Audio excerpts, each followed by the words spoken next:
Second episode की शुरुआत में जोंगू को दिखाया जाता है। वो एक कमरा रेंट पे लेता है जो और कोई नहीं हानुल का होता है। रेंटेड हाउस में पहुंचने के बाद उसकी माँ का उसे कॉल आता है। उसकी माँ कहती है कि उसके पापा अमेरिकन हार्ट एसोसिएशन के चेयरमैन के कैंडिडेट है और जोंगू के केस की वजह से उसे कोई झमेला नहीं चाहिए था। वो बस चाहती थी कि जोंगू जल्दी से बेगुनाह साबित हो जाए। उसकी माँ की बात सुन के जोंगू को बुरा लगता है क्योंकि उसे लग रहा था कि उसकी माँ ने उसके लिए फोन किया था। वो उदास हो जाता है और रोने लगता है। तभी वहाँ हानुल आती है और उसकी मुलाकात हानुल से होती है। वो दोनों एक दूसरे को देखकर शॉक हो जाते हैं। तभी हानुल का इनर उड़ के जोंगू के पास चला जाता है। हानुल इनर उठा के कहने लगती है कि ये मेरा नहीं है, ये तो मेरी मम्मी का। फिर वो चुप हो जाती है और एम्बेरस फील करने लगती है। वो जोंगू से पूछती है, तुम जोंगू हो ना? जोंगू अपनी आवाज बदल के कहता है, नहीं मैं जोंगू नहीं हूँ। हानुल कहती है, नहीं तुम जोंगू ही हो। जोंगू कहता है, अगर तुम्हें पता है तो पूछ क्यों रही हो? हानुल कहती है, तुम यहाँ क्या कर रहे हो? तुम मुझसे मिलने आए हो क्या? जोंगू कहता है, क्या तुमसे मिलने आऊंगा क्या? हानुल कहती है, फिर तुम यहाँ क्या कर रहे हो? जोंगू कहता है, तुम्हें क्या लगता है मैं यहाँ चोरी करने आया हूँ क्या? ये मेरा घर भी है। फिर उन दोनों को पता चलता है कि जोंगू हानुल के घर रेंट पे रह रहा है। जोंगू क्युंगमिन को फोन करके कहने लगता है, तुम्हें और कोई घर नहीं मिला क्या? ये हानुल का घर है। क्युंगमिन कहता है, मुझे नहीं पता था कि वो हानुल का घर है। दूसरी तरफ हानुल होंगरान से मिलती है क्योंकि होंगरान ने ही क्युंगमिन को बोला था कि हानुल का घर रेंट के लिए खाली है। क्युंगमिन जोंगू से पूछता है, तुम उससे इतना क्यों चिढ़ रहे हो? वो तुम्हारा पहला प्यार था क्या? जोंगू कहता है, क्या कहा? पहला प्यार? वो दुश्मन है मेरी। क्युंगमिन कहता है, ऐसा क्या हुआ था तुम दोनों के बीच जो तुम उसे दुश्मन बोल रहे हो? फिर 2009 का फ्लैशबैक आता है। स्कूल के सारे बच्चे हानुल और जोंगू पर बेट लगा रहे थे कि इस बार फर्स्ट कौन होगा और सेकंड कौन होगा। जोंगू भी बहुत नर्वस था। जब रिजल्ट अनाउंस होता है, जोंगू को पता चलता है कि इस बार वो सेकंड हुआ है क्योंकि फर्स्ट हुई थी हानुल। वो ये सदमा बर्दाश्त नहीं कर पाता और नीचे बैठ जाता है। उसके दोस्त उसे मेडिकल रूम में ले जाते हैं। स्कूल के सारे बच्चे जोंगू का मजाक उड़ाने लगते हैं कि ये बेहोश हो गया क्योंकि ये सेकंड आया था। इस इंसिडेंट के बाद से जोंगू हानुल के साथ तगड़ी कंपटीशन में लग गया। हानुल से स्कूल जल्दी पहुंचने के लिए वो स्केट स्कूटर से आने लगा। हानुल अगर एक कॉफी पाउडर खाती तो वो दो दो कॉफी पाउडर खा जाता। वो इम्प्रूव हो रहा था और मैथ्स के प्रॉब्लम हानुल से पहले सॉल्व कर देता था। सीन प्रेजेंट में आता है और हानुल भी हुंगरान को ये सब स्टोरी ही सुना रही होती है। हानुल कहती है, वो दोनों ऐसे ही एक दूसरे के पीछे लगे हुए थे। लेकिन छोड़ो ये सब बातें, पॉइंट ये है कि उसे यहाँ देखकर मैं बिल्कुल भी खुश नहीं हूँ। हुंगरान कहती है, क्यों? मुझे और जानना है तुम्हारे पहले प्यार के बारे में। हानुल कहती है, पहला प्यार?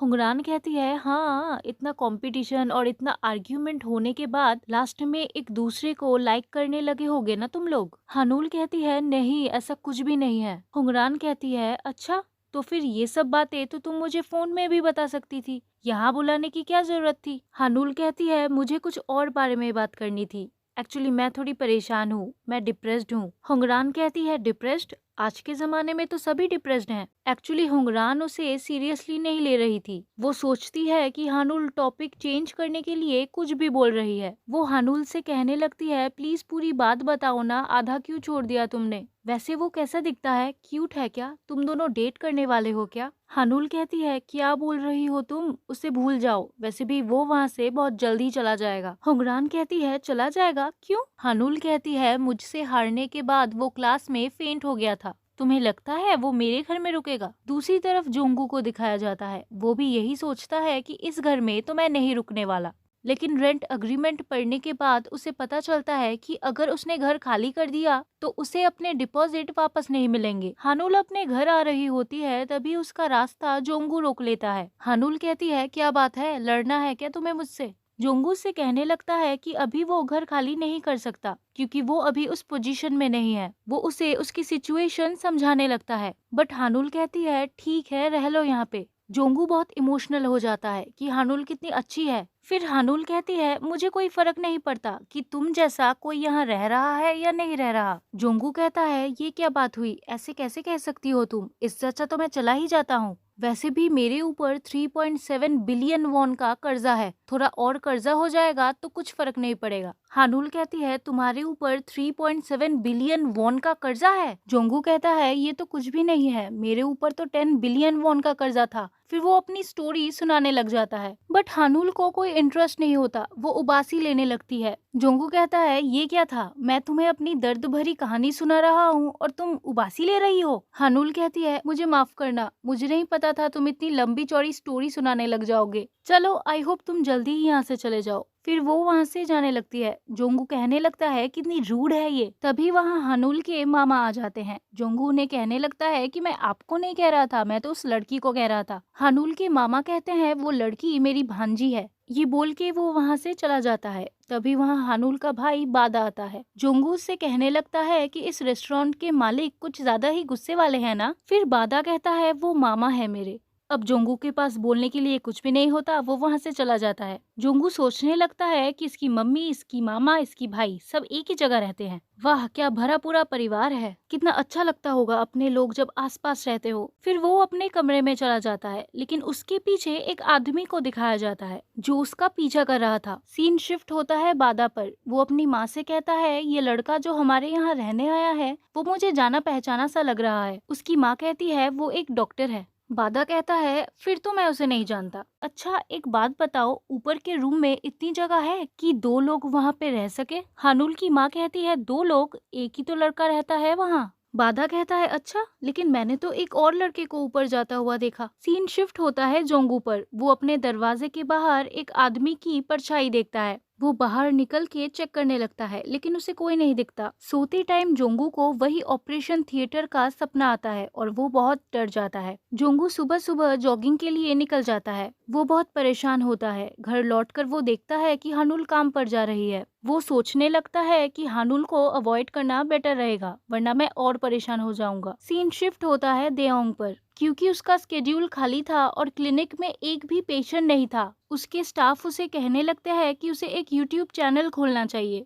और वहां अपने हॉस्पिटल को प्रमोट करना चाहिए। लेकिन देओंग मना कर देता है। वो कहता है कि यूट्यूब मेरी हॉबी है, मैं उसे अपने काम के लिए इस्तेमाल नहीं करूंगा। वो स्टाफ कहने लगते हैं कि हमको मिला के तुम्हारे यूट्यूब चैनल में सिर्फ 5 सब्सक्राइबर हैं। देखो अभी जोंगू भी केस में फंसा हुआ है, अपने YouTube चैनल का सही से इस्तेमाल करो, क्या पता तुम जोंगू की जगह ले लो। देओंग कहता है तुमने मुझे क्या समझ के रखा है, जोंगू की जगह जो है वही रहेगी। उसके स्टाफ कहते हैं वैसे तो आप उसकी बुराई करते रहते हो। देओंग कहता है देखो मैं उसका दुश्मन नहीं हूँ, हमारे बीच कुछ हुआ था। वो अपनी और जोंगू की स्टोरी सुनाने लगता है, लेकिन वो स्टाफ मना कर देते हैं और कहते हैं रहने दीजिए, हमें कोई स्टोरी नहीं सुननी। दूसरी तरफ जोंगू नया फ्लैट ढूंढ रहा होता है, लेकिन उसे कोई घर नहीं देता क्योंकि उसके ऊपर केस चल रहा था। तभी उसे क्युंगमिन का फोन आता है और वो हॉस्पिटल उससे मिलने चला जाता है, वही हॉस्पिटल जिसमें हानुल भी काम करती है। जोंगू को डॉक्टर जिन, जो कि उसके साथ उस दिन ऑपरेशन थिएटर पे था, उस पर शक होता है, इसलिए उसने क्युंगमिन को उसके बारे में पता लगाने को कहा था। लेकिन उसके बारे में क्युंगमिन को ज्यादा कुछ पता नहीं चल पाया। डॉक्टर जिन को लोगों से मिलना जुलना पसंद नहीं था और चाहे कुछ भी सिचुएशन हो वो कभी पैनिक नहीं करता। जोंगू को उसके ऊपर शक इसलिए हुआ क्योंकि जो भी उस दिन ऑपरेशन थिएटर पे था सबने अपना अपना बयान दे दिया था, लेकिन एक डॉक्टर जिन ही था जिसने बयान देने से मना कर दिया था। एक्चुअली जिन को वहाँ ज्वाइन किए हुए ज्यादा दिन भी नहीं हुए थे, इसलिए जोंगू को उसके बारे में कुछ पता भी नहीं था। हॉस्पिटल में जोंगू हानुल से मिलता है और कहता है तुम्हारी डॉक्टर वाली लाइफ तो अच्छी चल रही है। हानुल कहती है तुम यहाँ क्या कर रहे हो? जोंगू कहता है ऑब्वियसली तुमसे तो मिलने नहीं आया हूँ, क्युंगमिन से मिलने आया था। हानुल कहती है तुम क्युंगमिन को कैसे जानते हो? जोंगू कहता है वो मुझे ट्यूशन पढ़ाता था। बट तुम क्यों पूछ रही हो? हानुल कहती है शायद वो अच्छा टीचर नहीं है। जोंगू कहता है ऐसा क्यों लगता है तुम्हें? हानुल कहती है देखो उसने तुम्हें ट्यूशन पढ़ाया था, फिर भी तुम मुझसे हार गए थे। और इस बात पे वो दोनों आर्ग्यूमेंट करने लग जाते हैं कि किसने किसको हराया था। हानुल कहती है तुम बिजी नहीं हो क्या? मुझे लगता है शायद तुम्हें घर ढूंढने जाना चाहिए। फिर वो वहाँ से जाने लगती है। जोंगू कहता है अच्छा तो तुम मुझे चिढ़ा रही हो क्योंकि तुम्हारे पास जॉब है, घर है, लेकिन पता है क्या, वक्त बदलते टाइम नहीं लगता। फिर वो वहाँ से चला जाता है। हानुल उसे देखकर सोचने लगती है कि इसके जैसा इंसान भी अपनी लाइफ सही से जी रहा है। वो सोचती है सभी अपने लाइफ में किसी न किसी वजह से परेशान है, मैं ही अकेली नहीं हूँ, मुझे खुद को संभालना होगा। दूसरे सीन में हानुल का सीनियर उसे फिर से बातें सुना रहा होता है। तभी एक वीआईपी पेशेंट का इमरजेंसी केस आ जाता है। वो हानुल को भी अपने साथ चलने को कहता है। ऑपरेशन थिएटर में हानुल का सीनियर अपना काम ढंग से नहीं कर पाता और उसकी जगह हानुल को करना पड़ता है। ऑपरेशन के बाद हानुल की एक और सीनियर उसे अपना काम दे देती है और उसे प्रेशर करती है कि उसी रात काम कंप्लीट करके उसे दे दे। तब रात के 11:30 ऑलरेडी बज रहे थे। हानुल को चेस्ट पेन होने लगता है। नेक्स्ट डे हानुल फिर से साइकाइट्रिस्ट के पास जाती है। वो उन्हें अपना प्रॉब्लम बताती है कि उसका दिल जोरों से धड़कने लगता है और फिर उसे पेन महसूस होता है। वो डॉक्टर उसे कहता है डिप्रेशन सिर्फ दिमाग की बीमारी नहीं है, ये हमें फिजिकली भी अफेक्ट करता है, जैसे नींद आने में दिक्कत होना, सही से खाना ना खा पाना, बदहजमी और सिर दर्द। इवन चेस्ट पेन जो तुम्हें हो रहा है वो भी डिप्रेशन की वजह से ही है। हानुल कहती है तो मुझे क्या करना चाहिए? वो डॉक्टर कहता है तुम्हें रेस्ट करना चाहिए और ये कोई ऑप्शन नहीं है, ये तुम्हारी जरूरत है। हानुल कहती है मेरी कंडीशन क्या इतनी खराब है? डॉक्टर उसे समझाने लगते हैं कि देखो, अगर किसी का हाथ या पैर टूट जाता है उनके पास कोई ऑप्शन नहीं होता, उन्हें रेस्ट ही करना पड़ता है। तुम्हारे केस में हाथ पैर नहीं है, तुम्हारा दिमाग है। अभी के लिए सबसे बेस्ट ऑप्शन यही है कि तुम अपना ध्यान रखो और रेस्ट करो। हानुल हॉस्पिटल आती है और वहाँ जाके उसे पता चलता है कि उसके सीनियर ने अपने किए हुए गलती का इल्जाम हानुल पर लगा दिया है। हानुल कुछ नहीं कह पाती और मजबूरी में उसे माफी मांगनी पड़ती है। उसका सीनियर उसे जबरदस्ती इन सब चीजों का ब्लेम लेने को कहता है और कहता है कि अगर जरूरत पड़े तो अपने घुटने टेक कर भी माफी मांगो उनसे। मेरा प्रमोशन होने वाला है, मैं इस केस में नहीं फंस सकता। वैसे भी तुम्हें क्या ही आता है, क्या कर सकती हो तुम? अब हानुल खुद को कंट्रोल नहीं कर पाती और वो उसे सुना देती है। वो कहती है मुझे कुछ नहीं आता, आज तक तुम्हारी हर गलतियों का इल्जाम मैंने अपने सर पे लिया है और अब तुम चाहते हो मैं घुटने भी टेकूं, वो भी उस गलती के लिए जो मैंने किया ही नहीं है। दिमाग ठिकाने पे तो है तुम्हारा? उसका सीनियर गुस्सा हो जाता है और उस पर हाथ उठाने लगता है। हानुल उसका हाथ पकड़ लेती है और उसे किक करती है और कहती है अपनी गलतियों की माफी खुद मांगो और वो वहाँ से जाने लगती है। उसका सीनियर उसे कहने लगता है तुम्हें क्या लगता है मैं तुम्हें छोड़ दूंगा? मैं तुम्हारा डॉक्टर का करियर बर्बाद कर दूंगा। हानुल कहती है तुम्हें जो करना है तुम कर लो, मैं तुम्हारे लिए अपनी हेल्थ खराब नहीं करूंगी। फिर वो वहाँ से चली जाती है। हानुल ने अपने सीनियर को मारा और जॉब छोड़ दिया, ये बात पूरे हॉस्पिटल में फैल जाती है। हुंगरान को भी ये बात पता चलती है। वो हानुल से मिलने जल्दी जल्दी निकलने लगती है। तभी वो देओंग से टकराती है। वो उसे सॉरी बोल के वहाँ से निकल जाती है। सीन शिफ्ट होता है हानुल के मामा के रेस्टोरेंट पे। हानुल की माँ को जब भी मौका मिलता वो हानुल की बड़ाई करने लगती और यहाँ भी वो वही कर रही थी। हानुल घर आ जाती है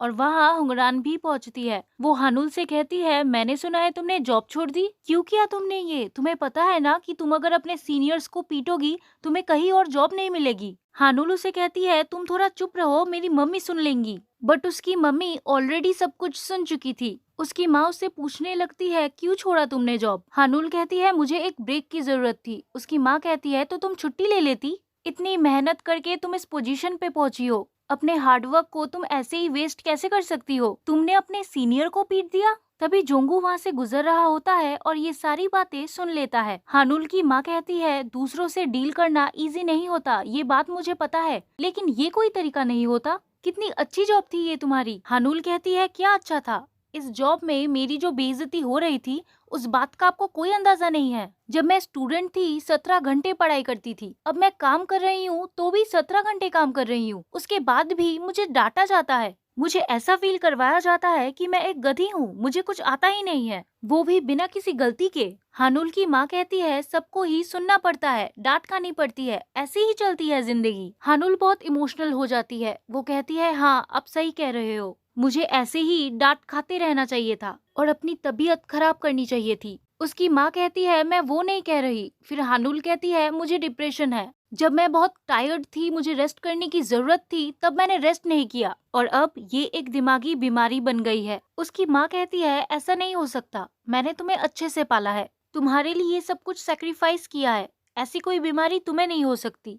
एक्चुअली ये सुनकर उसकी माँ भी शॉक में होती है। हानुल कहती है तो अब मुझे बीमार होना भी अलाउड नहीं है? मैंने अपनी पूरी जिंदगी आपके हिसाब से बिताई है और अब मैं बीमार भी नहीं हो सकती। फिर वो वहाँ से रोते हुए चली जाती है। जोंगू से देखकर छुप जाता है। रात को बहुत देर हो जाती है बट हानुल घर नहीं पहुँचती। उसकी माँ और मामा उसके लिए बहुत चिंता करते हैं। तभी बादा सबको दिखाता है कि उसे हानुल के कमरे में बहुत सारी दवाइयाँ मिली। दूसरी तरफ जोंगू सोचता है कि उसे लग रहा था कि हानुल की जिंदगी में सब कुछ सही चल रहा है, बट ऐसा नहीं है। तभी उसे हानुल दिखती है, वो घर रिटर्न आ रही थी। अब वो हानुल की सिचुएशन समझ सकता था, इसलिए वो उसे ड्रिंक के लिए पूछता है, बट हानुल मना कर देती है। जोंगू कहता है, आज मैं बहुत डाउन फील कर रहा हूँ, मुझे कोई चाहिए जिसके साथ मैं बात कर पाऊँ। फिर हानुल मान जाती है। जोंगू उसे अपना जैकेट दे देता है क्योंकि हानुल हॉस्पिटल के कपड़ों में थी। वो लोग जिस रेस्टोरेंट में जाते हैं वहाँ उन्हीं के स्कूल की रीयूनियन पार्टी चल रही होती है। उनके क्लासमेट्स उन्हें पहचान जाते हैं और अपने साथ बिठा लेते हैं। वहाँ छान्योंग और मुगन भी होता है। उनमें से एक क्लासमेट जोंगू की बुराई करने लगता है कि वो एक मर्डर केस में फंसा हुआ है जिसका सीसीटीवी फुटेज ही गायब है, और उसी की वजह से छान्योंग और मुगन अब जॉबलेस हैं। इन दोनों ने अपना अपना जॉब छोड़ के जोंगू को ज्वाइन किया था, और अब देखो इस केस की वजह से इनके यूट्यूब चैनल पे व्यूज ही नहीं आते, और शायद ये उस मर्डर में भी मिला हुआ है। ये बात सुनकर जोंगू उठ के जाने लगता है। मुगन और छान्योंग उसके पीछे जाते हैं क्योंकि उन लोगों को ये सब बातें उन दोनों ने ही तो बताई थी। जोंगू कहता है, तुम लोगों ने मेरी वजह से अपने अपने जॉब छोड़े हैं। तुम लोग अपने अपने जॉब में खुश नहीं थे, इसलिए तुमने जॉब छोड़ा था। यूट्यूब के इनकम का ज्यादातर हिस्सा तुम लोग रख लेते थे, लेकिन मैंने कभी कुछ नहीं बोला। यहाँ तक कि मेरे इस केस में मैंने तुम लोगों की पेनल्टीज पहले चुकता की ताकि तुम लोगों को मेरी वजह से सफर ना करना पड़े। लेकिन तुम लोग मेरे बारे में क्या बोल रहे हो? शायद सिर्फ मैंने ही तुम लोगों को अपना दोस्त समझा था। जोंगू उन दोनों को फाइनल गुड बाय कहकर वहाँ से जाने लगता है। हानुल ये सारी बातें सुन लेती है। दोनों का ही मूड बहुत खराब होता है। जोंगू हानुल से पूछता है वो ड्रिंक वाला प्लान कंटिन्यू करे। हानुल हाँ कहती है। वो दोनों नशे में होते हैं। हानुल जोंगू से कहती है, मुझे तुम्हारे लिए बुरा लग रहा है। जोंगू कहता है, क्यों? हानुल कहती है, मेरे साथ जो हुआ वो तो मेरे खुद की वजह से हुआ, लेकिन तुम तो गलत इल्जाम में फंस गए हो। जोंगू कहता है, तुम्हें क्यों लगता है ऐसा? हानुल कहती है, तुम बच्चों जैसी हरकतें करते हो, तुम में बचपना है, लेकिन तुम किसी का बुरा नहीं कर सकते, और उसके बाद झूठ तो बिल्कुल भी नहीं कह सकते। ये सुनकर जोंगू बहुत इमोशनल हो जाता है क्योंकि अकेले हानुल को ही उस पर भरोसा था। हानुल कहती है, तुम्हें क्या हो गया? ऐसा लग रहा है तुम रोने वाले हो। जोंगू कहता है, आजकल छोटी छोटी बातों पर ही मुझे रोना आ रहा है, मुझे डिप्रेशन है क्या? फिर उसके मुंह से निकल जाता है, अरे नहीं, डिप्रेशन तो तुम्हें है। हानुल उससे पूछती है, तुम्हें कैसे पता चला? फिर उसे पता चलता है कि जोंगू ने उसकी बातें सुन ली थी। हानुल कहती है, मेरी इज्जत का कबाड़ा हो गया। जोंगू उसे माफी मांगने लगता है क्योंकि उसे लगता है कि उसके डिप्रेशन वाली बात उसे पता चल गई है, इसलिए हानुल ऐसा कह रही है। बट हानुल का कहना था कि उसे डिप्रेशन है, ये सोच के उसे बेइज्जती फील हो रहा है। हानुल कहती है, तुम्हें पता है मैं कैसी इंसान हूँ? जो डिश मुझे सबसे ज्यादा पसंद है वो मैं बचा के रखती हूँ और लास्ट में खाती हूँ। मैंने अपने लाइफ के साथ भी ऐसा ही किया, हमेशा सीरियस रही और पढ़ाई पे फोकस किया। मैं सोचती थी एक बार मैं प्रोफेसर बन जाऊं, उसके बाद मैं अपनी लाइफ अच्छे से जीऊंगी। जिंदगी की सारी खुशियों को मैंने पीछे कर दिया और कुत्ते की तरह मेहनत करती गई। लेकिन देखो मेरे साथ क्या हुआ, मुझे डिप्रेशन है। मैं टॉप स्टूडेंट थी, हर चीज में बेस्ट थी, तो मुझे डिप्रेशन कैसे हो गया? दूसरी तरफ हानुल की माँ को पता चलता है कि जो दवाइयाँ हानुल के रूम में से मिली थी वो सारे डिप्रेशन के थे। उन्हें हानुल के लिए बहुत बुरा लगता है। उन्हें लगता है कि माँ होके उन्हें कैसे पता नहीं चला कि हानुल को डिप्रेशन है। वो बहुत रोने लगती है। सीन शिफ्ट होता है हानुल और जोंगू पर। हानुल जोंगू से पूछने लगती है, तो तुम्हारा क्या प्लान है? जोंगू कहता है, मुझे नहीं पता कि मुझे अभी क्या करना चाहिए। हानुल कहती है, नहीं, मैं उसके बारे में नहीं बात कर रही, मेरा मतलब है तुम घर कब खाली करोगे? जोंगू कहता है, मैं नहीं करूँगा घर खाली, मैं वही रहूंगा। हानुल कहती है, हाँ तो रहो, मैंने तुम्हें पहले भी बताया था, मुझे कोई फर्क नहीं पड़ता तुमसे। जोंगू कहता है, तुम इतनी रूडली क्यों बात करती हो? अच्छे से भी तो बात कर सकती हो। हानुल कहती है, मक्खन लगा के बात करने की आदत नहीं है मुझे। तभी जोंगू कहता है, मेरी ना एक स्कूल टाइम से इच्छा है कि तुम्हारे सर पे एक फ्लिक मारूं। हानुल कहती है, अच्छा, वो तो मैं भी मारना चाहती हूँ, चलो एक दूसरे को फ्लिक मारते हैं। हानुल जोंगू को फ्लिक मारती है, बट जब जोंगू की बारी होती है हानुल को एक मैसेज आता है। वो मैसेज उसकी माँ का होता है। वो कहती है, मुझे एक सक्सेसफुल बेटी नहीं चाहिए, मुझे एक हेल्दी बेटी चाहिए। तुम जिंदगी में कुछ भी करो, मैं हमेशा तुमसे प्यार करती रहूंगी और तुम्हारी केयर करती रहूंगी। ये मैसेज देखकर हानुल इमोशनल हो जाती है और रोने लगती है। उसे रोता हुआ देख जोंगू भी इमोशनल हो जाता है और रोने लगता है, और रोते रोते वो एक दूसरे को गले लगा लेते हैं। इसी के साथ एपिसोड सेकंड एंड हो जाता है।